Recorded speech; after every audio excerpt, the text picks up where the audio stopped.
Hello and welcome to my channel. Today we will be discussing family law part 1। Family law जो है वो उसमें दो part हैं, एक हिंदू लॉ का, दूसरा मुस्लिम लॉ का। आज हम हिंदू लॉ के द हिंदू मैरिज एक्ट 1955 को पढ़ेंगे। सबसे पहले हम बेयर एक्ट के जो लैंग्वेज है, बेयर एक्ट का जो कंटेंट है उसको हम लोग एक बार देखेंगे, ओवरव्यू उसका देखेंगे। Will start with the Hindu marriage act 1955। Hindu marriage act 1955 में टोटल 6 चैप्टर्स हैं और सेक्शन कितने हैं? 30 सेक्शंस हैं। ये अलग अलग चैप्टर में डिवाइडेड है। जैसे चैप्टर 1 प्रिलिमिनरी है, इसमें टोटल 4 सेक्शन हैं। सेक्शन 1 जो कि शॉर्ट टाइटल एंड एक्सटेंट की बात करता है। Section 2 application of the act की बात करता है। सेक्शन 3 में डेफिनेशंस दिए गए हैं, वो डेफिनेशंस जो इस एक्ट में रिपीट होंगे उनको इसमें डिफ़ाइन किया गया है। सेक्शन 4 जो है वो over riding effect of the act को बताता है। इसके बाद चैप्टर 2 शुरू हो जाता है जो कि हिंदू मैरिजेस से रिलेटेड इसमें प्रोविजंस है। इसमें टोटल जो है 8 सेक्शंस हैं। सबसे पहला सेक्शन यानी कि 5वां सेक्शन जो है वो बात करता है conditions for a Hindu marriage. एक वैलिड हिंदू मैरिज के लिए क्या क्या रिक्वायरमेंट है, यानी कि क्या क्या चीज़ें परफॉर्म करनी हैं और क्या चीज़ें परफॉर्म नहीं करनी हैं, ये चीज़ें बताई गई हैं सेक्शन 5 में।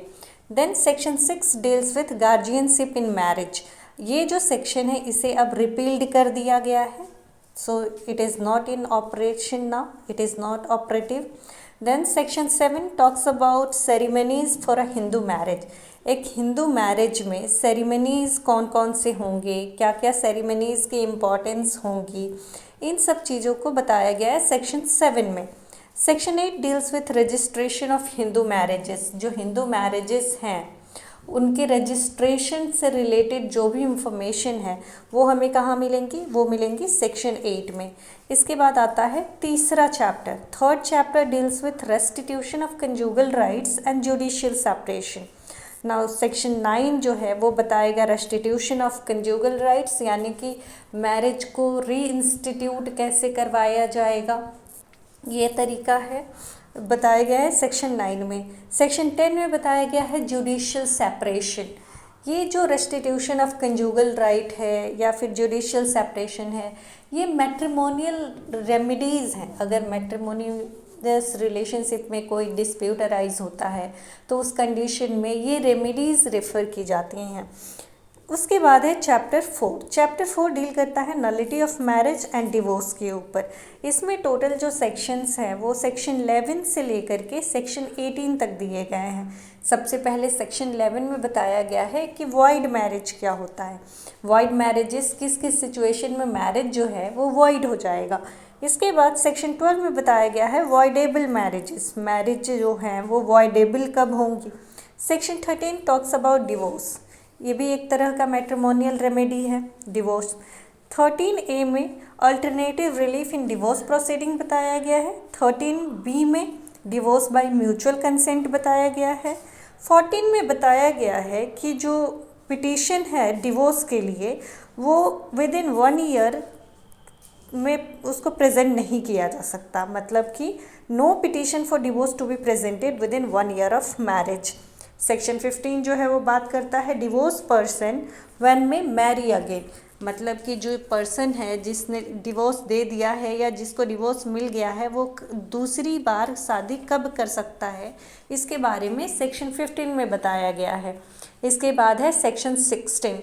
सेक्शन 16 जो है वो बात करता है लेजिटिमेसी की उन चिल्ड्रन की जो कि वॉइड और वॉइडेबल मैरिजेस में जिन बच्चों का जन्म हुआ है उनकी लेजिटिमेसी क्या होगी, इसके बारे में सेक्शन 16 बात करता है। सेक्शन 17 पनिशमेंट बताता है बाईगेमी की। जैसे कि हमने सेक्शन 5 में देखा कि कंडीशन क्या क्या होनी चाहिए एक मैरिज के लिए, वैलिड मैरिज के लिए, उसमें से एक कंडीशन जो है वो है मोनोगेमी। तो मोनोगेमी का अगर कंट्रवेंशन होता है और बाईगेमी कर दी जाती है तो इस कंडीशन में पनिशमेंट क्या होगा, ये सेक्शन 17 में बताया गया है। सेक्शन 18 में बताया गया है punishment for contravention of certain other conditions for a Hindu marriage. Section 5 में अलग अलग कंडीशंस दिए गए हैं मैरिज के, उसमें एक तो हो गया मोनोगेमी होना चाहिए और बाइगेमी हो रहा है तो पनिशमेंट सेक्शन 17 में है। दूसरा, तीसरा, चौथा, पांचवा, इस तरह के अदर जो कंडीशंस है अगर उनका कंट्रवेंशन होता है तो उसमें कैसी सज़ा मिलेगी, कैसे पनिशमेंट मिलेंगी, वो बताया गया है सेक्शन 18 में। इसके बाद हमारा चैप्टर 5 जो है वो स्टार्ट हो जाता है। चैप्टर 5 जो है ये डील करता है ज्यूरिसडिक्शन एंड प्रोसीजर के ऊपर, और इसमें जो सेक्शन है वो है सेक्शन 19 से लेकर के सेक्शन 28A तक। सेक्शन 19 बात करता है court to which petition shall be presented, किस कोर्ट में आप जो अपना पिटीशन है उसको प्रेजेंट करेंगे, ये बताता है सेक्शन 19 में। सेक्शन 20 बात करता है contents and verification of petition, जो पिटीशन होगा उसके कंटेंट क्या होंगे, क्या क्या उसमें चीज़ें लिखी जाएंगी और उसके बाद उसको वेरीफाई कैसे किया जाएगा, ये तरीका जो है सेक्शन 20 में बताया गया है। सेक्शन 21 बात करता है application of act 5 of 1908, application बताएगा एक्ट 5 ऑफ 1908 का। एक्ट 5 ऑफ 1908 जो है वो है सिविल प्रोसीजर कोड। तो सिविल प्रोसीजर कोड का किस तरीके से एप्लीकेशन होगा ये बताया गया है सेक्शन 21 में।